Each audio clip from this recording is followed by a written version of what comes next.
Buen día, compañeros. Les voy a hablar sobre infiltración y metástasis. La infiltración y las metástasis son las principales causas de la morbimortalidad por cáncer y se debe a interacciones complejas entre las células cancerosas y estromas y la matriz extracelular. La diseminación de los tumores es un proceso complejo que implica una serie de pasos secuenciales, conocido como cascada invasión-metástasis, que consiste en invasión local, intravasación hacia la sangre y los vasos linfáticos, recorrido de la vasculatura, extravasación desde los vasos, formación de la micrometástasis y crecimiento de las micrometástasis en tumores macroscópicos. La cascada metastásica puede dividirse en dos fases: invasión de la matriz extracelular y diseminación vascular y alojamiento de las células tumorales. La invasión de la matriz extracelular inicia una cascada metastásica y se trata de un proceso activo que se puede dividir en varios pasos secuenciales. Alojamiento de las conexiones intercelulares entre las células tumorales. Las E-caterinas sirven como pegamentos intercelulares y sus porciones citoplásmicas se unen a las beta-catenina.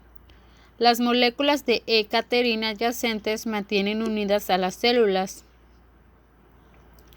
Pueden transmitir señales que se oponen al crecimiento porque secuestran a las beta-catenina. La función de las E-caterinas se pierde en casi todos los cánceres epiteliales por la inactivación de los genes de la misma mediante mutaciones.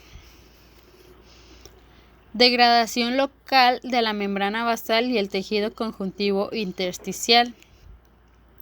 Las células tumorales pueden secretar enzimas proteolíticas ellas mismas por las células estromales. Las proteasas como las metaloproteinasas de matriz, la cactecina D y el activador de plasminógeno urosinasa se vinculan a la invasión tumoral. Las metaloproteinasas de matriz regulan la invasión tumoral no solo mediante la remodelación de los componentes insolubles de la membrana basal en la matriz intersticial, sino también por la liberación de los factores de crecimiento secuestrados por la matriz extracelular, que tienen efectos angiógenos, quimiotácticos y promotores del crecimiento. Cambios de la unión de las células tumorales a las proteínas de la matriz extracelular.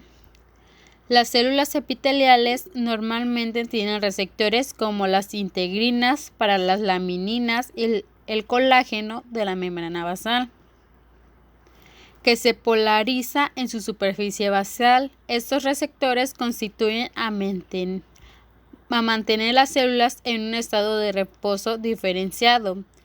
La pérdida de adhesión de las células normalmente inducen a la apoptosis. La locomoción es el paso final de la infiltración que empuja a las células tumorales a través de la membrana basal degradada y las regiones de proteólisis de la matriz. La migración es un proceso complejo escalonado en el que participan muchas familias de receptores y proteínas transmisoras de señales que acaban actuando sobre el citoesqueleto de actina. Este movimiento parece potenciarse y dirigirse por citocinas producidas por las células tumorales como los factores de motilidad autocrítico. Diseminación vascular y acogimiento de las células tumorales. Dadas sus propiedades invasivas, las células tumorales suelen escapar de su lugar de origen y entrar a la circulación. La mayor parte de estas células circulan sueltas, pero otras forman émbolos porque se agregan y circulan adheridas a los elementos de la sangre, sobre todo las plaquetas. Dada la facilidad de acceso de las células tumorales a la circulación, es evidente que su capacidad de salir de la misma e invadir y crecer, hasta alcanzar su tamaño con repercusión clínica en otras regiones del cuerpo, es muy poco eficiente. Mientras se encuentran en la circulación, las células tumorales son vulnerables en la destrucción de las células inmunitarias del huésped, y el proceso de adhesión de los lechos vasculares normales e invasivos de los tejidos normales alejados pueden ser mucho más difícil de la huida de las células tumorales. La localización de la metástasis depende de dos factores: la localización anatómica y el drenaje vascular del tumor primario, y el tropismo de algunos tumores por determinados tejidos específicos. Este tropismo por determinados órganos podrían explicarse por los siguientes mecanismos. Las células tumorales cuentan con moléculas de adhesión cuyos ligamentos celulares endoteliales del órgano de Diana. Las quimiosinas determinan los tejidos destinatarios de la metástasis, así algunas células del cáncer de mama expresados por los receptores CXR4 y CCR7 de las quimiosinas. El tejido Diana puede resultar un medio poco permisivo. Las metástasis marcan equivalentemente a un tumor como maligno. Es la capacidad de que un tumor maligno pueda diseminarse a otros tejidos. Para ello ocupa siembra de cavidades, diseminación linfática, diseminación hematógena. El modelo determinista plantea que las metástasis son inevitablemente en algunos tumores porque sus células tienen un fenotipo metastásico específico. Conforme crecen las células tumorales, acumulan mutaciones aleatorias, generando subclones con combinaciones de mutaciones distintas. Una posibilidad es de que solo unas pocas células tumorales acumulen todas las mutaciones precisas para producir metástasis, lo que podría explicar la baja eficiencia del proceso. Sin embargo, ha resultado difícil identificar mutaciones o patrones de expresión genética específicos de la metástasis. Una opción aleatoria es de que algunos tumores adquieren todas las mutaciones precisas para ocasionar metástasis en fase temprana en su desarrollo, y estos son los que tienen el papel de malos. Escape de la vigilancia inmunitaria. Las células tumorales se reconocen por el sistema inmunitario como no propias y destruidas. La actividad antitumoral viene medida por mecanismos mediados por células principales. Los antígenos tumorales se presentan en la superficie celular por las moléculas de CpH de clase 1 y son reconocidos por los LTC-CD8. Las distintas clases de antígenos tumorales incluyen productos de genes mutados, proteínas sobreexpresadas o expresadas de forma aberrante y antígenos tumorales elaborados por los virus oncógenos. Respuestas inmunitarias eficaces frente a los antígenos tumorales.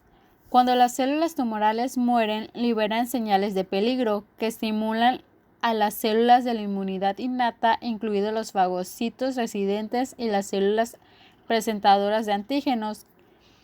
Se cree que algunas de las células muertas son fagocitadas por las células dendríticas que migran hacia los ganglios de drenaje y presentan neoantígenos tumorales en el contexto de moléculas del complejo mayor de histocompatibilidad de clase 1 en un proceso llamado presentación cruzada. Los antígenos tumorales que se muestran son reconocidos por los linfocitos T CD8 específicos para un antígeno, que se activa, prolifera, diferencian a LTC activos y albergan en el mismo lugar del tumor, donde reconocen y destruyen células tumorales que presentan los neoantígenos asociados a sus propias moléculas del complejo mayor de histocompatibilidad de clase 1. Activación de la inmunidad frente al tumor del huésped por inhibidores del punto de control. El bloqueo de las moléculas de superficie CTLA4 por un anticuerpo inhibidor permite a los linfocitos T citolíticos CD8 unirse a correceptores de la familia B7.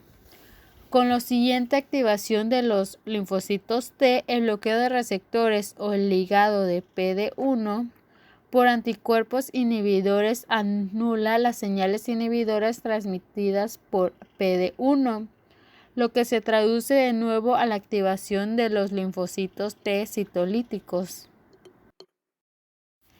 Inestabilidad genómica como factor que facilita la malignidad. Los individuos con mutaciones hereditarias de los genes implicados en los sistemas de reparación del ADN tienen un riesgo muy aumentado de desarrollar un cáncer. Los pacientes con síndrome de cáncer de colon hereditario no poliposo tienen defectos en el sistema de reparación de errores que permiten el desarrollo del carcinoma de colon.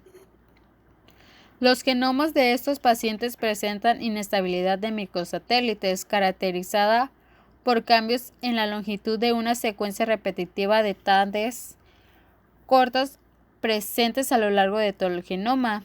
Los pacientes con xerodermia pigmentaria tienen un defecto en la vía de reparación mediante escisión de nucleótidos, presentan un aumento de riesgo de sufrir cáncer de piel en sitios expuestos a la luz solar por la inestabilidad de reparar los dímeros de pirimida inducidos por la luz UVE.